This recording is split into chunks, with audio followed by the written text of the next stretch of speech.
बड़सर उपमंडल के अंतर्गत आने वाली ग्राम पंचायत कलोन के गांव कलोन में बंदरों का आतंक लगातार गंभीर होता जा रहा है। हालात ऐसे बन चुके हैं कि ग्रामीणों के लिए घर से बाहर निकलना भी जोखिम भरा हो गया है। पिछले लगभग 6 महीनों के दौरान बंदरों के हमलों में करीब 15 लोग घायल हो चुके हैं, जिनमें महिलाएं और बच्चे प्रमुख रूप से शामिल हैं। इन घटनाओं के बाद पूरे गांव में भय और असुरक्षा का माहौल बना हुआ है। ग्रामीणों का कहना है कि बंदर अचानक झुंड में हमला कर देते हैं, जिससे लोगों को संभलने तक का मौका नहीं मिलता। विशेषकर महिलाएं और बच्चे सबसे अधिक प्रभावित हो रहे हैं। बंदरों के झुंड खेतों, घरों की छतों, रास्तों और स्कूल जाने वाले मार्गों पर डटे रहते हैं, जिससे आम जनजीवन पूरी तरह प्रभावित हो चुका है। स्थानीय निवासी सोमपाल, सुनीता देवी, प्रकाशो देवी, काव्य ऋषु, कला देवी, सोमलाल, रंजीत गुलेरिया, द्रौपदी देवी, उषा कुमारी, कर्मचंद, रामरखा, दरवेश, हंसराज सहित अन्य ग्रामीणों ने बताया कि अब रोजमर्रा की जिंदगी बेहद कठिन हो गई है। हर समय ये डर बना रहता है कि कब और कहां से बंदर हमला कर दे। इस कारण लोग न तो खेती कर पा रहे हैं और न ही सब्जियां व फल उगा पा रहे हैं, जिससे उनकी आजीविका पर भी सीधा असर पड़ रहा है।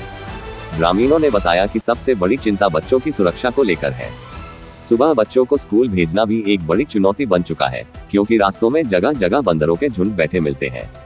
कई बार बच्चे डर के कारण स्कूल जाने से मना कर देते हैं, जिससे उनकी पढ़ाई प्रभावित हो रही है। बोलो बेटा, क्या हुआ आपके साथ?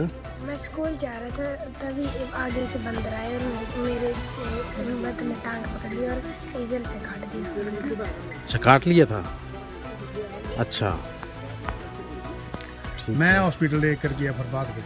अच्छा, आप लेके गए और थे? मैं सारे खाते है, मैं सारे ढोंदा वे हाँ पे कोई नहीं, मैं ले चलता हॉस्पिटल। हाँ, सब मैं इनकी बड़े बच्चों की सेवा करता हूँ। देखो इनको छोड़ा, इनको ठीक है ना जी।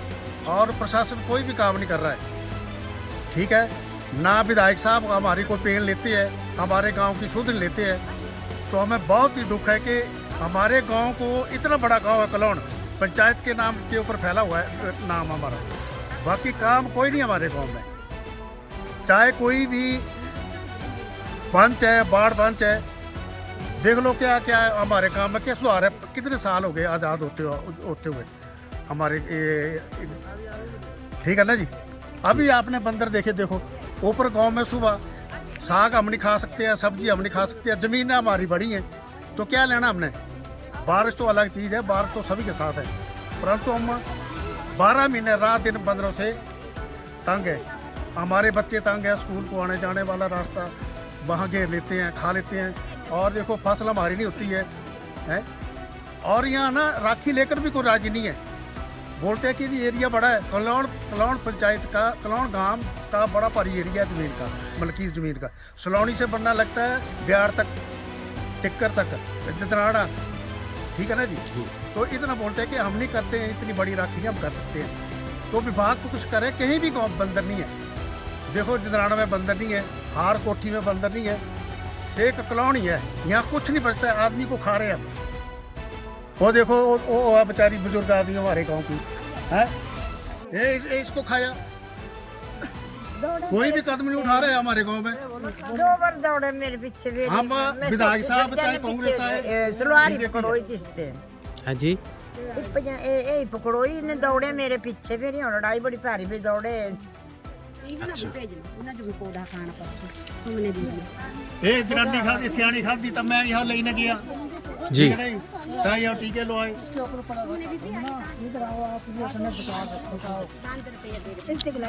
क्या होया जी? तो हाँ करने क्या होया? हाँ जी, बांदर छाड़ मारी, सिर पर बैठ गया। अच्छा, 2 बार बैठा, अगर जे नहीं कोई होया तो आखी कट लिया उसने, यहाँ कोई नाद न लगी आखी में काटे थे। सर मैं 10-11 बजे झाड़ू लगा रही थी और बंदर पीछे से आया और मेरे को इधर से पकड़ा और मैं भागी और वो मेरे पीछे भाग गया और उसने मेरे को यहाँ से काटा और मैं वहाँ से गिरी और दीवार के साथ मेरे से भी चोट लग गई। और अच्छा। फिर भी वो बंदर मेरे पास ही खड़ा रहा। अच्छा। फिर मैं उसके बाद उठी थे, संभाल के मैं अपने पे सिर मेरा ही हुई उधर नट्ठी था। उसके बाद फिर मेरे पीछे नट्ठे, फिर भाग गई हूँ, फिर अटुआ पीछे से। अच्छा, हाँ जी। फिर ये टांके वगैरह हाँ लगे? जी, टांके लगे कि नहीं खाती थी। कहाँ लगे टांके? हाँ जी, सिर में लगी। हॉस्पिटल? हाँ जी, बरसर हॉस्पिटल। अच्छा, हाँ जी, और खून ही बांध नहीं हो रहा है। ठीक है। क्या मांग करते हैं प्रशासन से आप? बस ये है कि बंदर नहीं यहाँ पे होने चाहिए। ग्रामीणों ने ये भी कहा कि यदि सरकार और प्रशासन द्वारा जल्द कोई ठोस कदम नहीं उठाया गया तो आने वाले चुनावों में इसका खामियाजा भुगतना पड़ेगा। लोगों का कहना है कि लगातार बढ़ रही इस समस्या के बावजूद अभी तक कोई स्थायी समाधान नहीं निकल पाया है। इस संबंध में जब स्थानीय विधायक से बात की गई तो उन्होंने कहा कि उनके पास फिलहाल इस तरह की कोई औपचारिक शिकायत नहीं आई है। हालांकि उन्होंने ये भी स्पष्ट किया कि यदि क्षेत्र में ऐसी गंभीर समस्या है तो वे इसे विधानसभा में जरूर उठाएंगे ताकि इस पर कोई ठोस नीति बनाई जा सके। विधायक ने माना कि यह समस्या केवल बंदरों तक सीमित नहीं है बल्कि आवारा कुत्तों की समस्या भी दिन प्रतिदिन गंभीर होती जा रही है। हनुमान जी की सेना इनको नहीं मार सकते। हाँ जी, तो क्या करना है, वे तो थोड़ी सी तो समस्या दोनों तरफ से ही है। गवर्नमेंट भी क्या करेगी इसमें? आपकी तरफ से क्या रहेगा सर? हमारी तरफ से हम विधानसभा में उठाएंगे इसका प्रश्न। अभी जो करंट विधानसभा आएगी उसमें चर्चा करेंगे इसमें कि कोई इसके स्पष्ट नियम बनाया जाए, कोई बंदरों को पकड़ने का या उनको रखने का। अब यहाँ पे तो बंदरों की प्रॉब्लम नहीं है, स्ट्रीट डॉग्स की प्रॉब्लम भी है बड़ी भारी। जी जी जी, स्ट्रीट डॉग्स बड़े भारी हो गए और वो भी आए दिन किसी को काट ले रहे हैं जी। तो हर गांव में 30-30, 40-40 जो स्ट्रीट डॉग्स घूम रहे हैं। तो अब सुप्रीम कोर्ट से भी बोले आदेश हुए हैं कि भी इनके बारे में किया जाए कुछ। और समस्या ये है कि इनका रख रखाव इतना गवर्नमेंट के पास मशीनरी नहीं है, तो लोग कोई आगे आते नहीं है। गाड़ी में बना भी दे कहीं पे तो लोग भी फिर पीछे हट जाते हैं ना। जी जी जी, अब हर काम सरकार को करना भी संभव नहीं होता, लेकिन फिर भी प्रयास होना चाहिए कि इन समस्याओं से निजात कैसे दिलाई जाए। उसके लिए चिंता तो हमें भी है। इसका भी अभी विधानसभा में प्रश्न लगा के इसमें चर्चा करेंगे जी। जो स्ट्रीट डॉग्स हैं, जो मंकीज हैं और आवारा सांड है जी, ये कुछ ऐसी व्यवहारिक समस्याएं जो आने वाले समय में और भी गंभीर होती जा रही हैं। हाँ जी हाँ जी, और करेंगे अभी इसमें विधानसभा के अंदर चर्चा में लाएंगे विषय और फिर सरकार के ऊपर बनाते हैं कोई दबाव की इसके ऊपर कोई उचित कदम उठाए जाए। पंचायतों को अधिकार दिए जाए या फिर जो ग्रामीण कमेटियां बनाई जाए ताकि इन जानवरी जो है ये जंगली जानवरों से जनता की रक्षा की जा सके। क्या बोल रहे हैं? अगर आगे वोट लेनी होगी तो सभी इन बंदरों को यहाँ से निकालो, आगे नहीं तो वोट नहीं मिलेगी। खंडतवार करने की कोशिश नहीं करनी। अच्छा, इस बच्चे को भी खाया है ये? चंगा लग गया। अच्छा, ये बोला नहीं मैं सिरा तभी दसना था। यहाँ पे सभी बहुत ज्यादा परेशान है, बच्चों को भी काट रहे हैं, बुजुर्गों को भी काट रहे हैं। मतलब आना जाना जो है बहुत ज्यादा मुश्किल है। तो इनका कोई ना कोई मतलब समाधान किया जाए। और मतलब इतना मुश्किल है कि घर से बाहर निकलना मुश्किल हो गया है। तो आप कभी प्रधान जी से बात हुई इसके बारे में? प्रधान जी से अभी तो कोई बात नहीं हुई, पर ये मतलब शायद इन्होंने की है, जिनके ऊपर कुछ प्रॉब्लम हुई है इनको तो इन्होंने की है। जब प्रधान से बात हुई तो उन्होंने क्या बोला जी? बोले कोई ना कोई सोचते हैं क्या करना है इसके बारे में। क्या नाम है प्रधान जी का? योगराज। योगराज जी, ठीक। और वन विभागों के साथ भी बात हुई थी, अच्छा, उन्होंने भी ऐसा ही बोला, पर कुछ नहीं हुआ अभी तक। अच्छा, कब बोला है, कब की आपने शिकायत? ये हमने की थी 15 जनवरी। 15 जनवरी को। 14 जनवरी को मेरे को काटा और 15 को हम वहाँ पे गए प्रधान के साथ।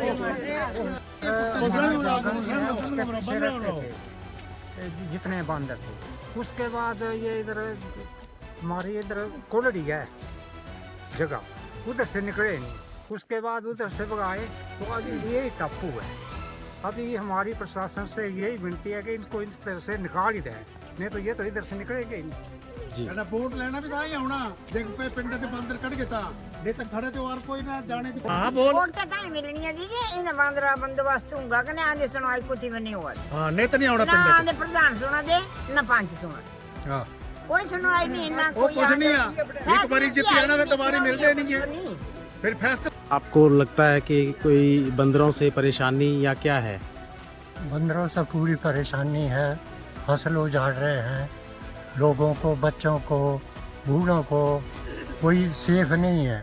पता नहीं कब किसके ऊपर हमला हो जाए। और ये भी भाई और ये भी हमले कर रहे और छोटे छोटे बच्चे हैं, वो काम कर रही हैं, औरतें बाहर जा रही हैं, कैसे जाएंगी? कोई नहीं आ रहा है खेतों में। क्या प्रशासन से मांग करते हैं आप? प्रशासन से मांग है कि इसका कोई उपाय सोचा जाए और ये, यहाँ से और निकाला जाए। स्थाई इसका समाधान होना चाहिए। जी कोई राजनीति नहीं है इसमें, निष्पक्ष। ठीक है। नंबर 2, कुत्तों का भी ऐसा ही बंदोबस्त किया जाए। कुत्तों की है भी जी? जनरेशन बढ़ रही है। अच्छा, वो देखो बंदर सर, वो बैठे हुए हैं। ऊपर है गाँव। इस मामले को लेकर जब वन विभाग के डिप्टी कंजर्वेटर अंकित सिंह ठाकुर से बातचीत की गई तो उन्होंने बताया कि बंदरों को भगाने के लिए विभाग के पास कोई विशेष प्रावधान नहीं है। उन्होंने कहा कि समय समय पर बाहर से लोगों को हायर किया जाता है जो बंदरों को पकड़कर वन विभाग के पास लाते हैं। इसके बाद उनका ऑपरेशन किया जाता है और फिर उन्हें उसी पंचायत क्षेत्र में दोबारा छोड़ दिया जाता है जहां से उन्हें पकड़ा गया होता है। वन विभाग के इस बयान के बाद ग्रामीणों का कहना है कि बंदरों को उसी क्षेत्र में छोड़ने से समस्या का स्थायी समाधान नहीं हो पा रहा है और हालात पहले जैसे ही बने रहते हैं। ग्रामीणों ने प्रशासन और वन विभाग से मांग की है कि मौके पर पहुंचकर स्थिति का जायजा लिया जाए और बंदरों व आवारा पशुओं की समस्या से निजात दिलाने के लिए जल्द कोई प्रभावी और स्थायी समाधान निकाला जाए ताकि लोग बिना डर के सामान्य जीवन जी सके।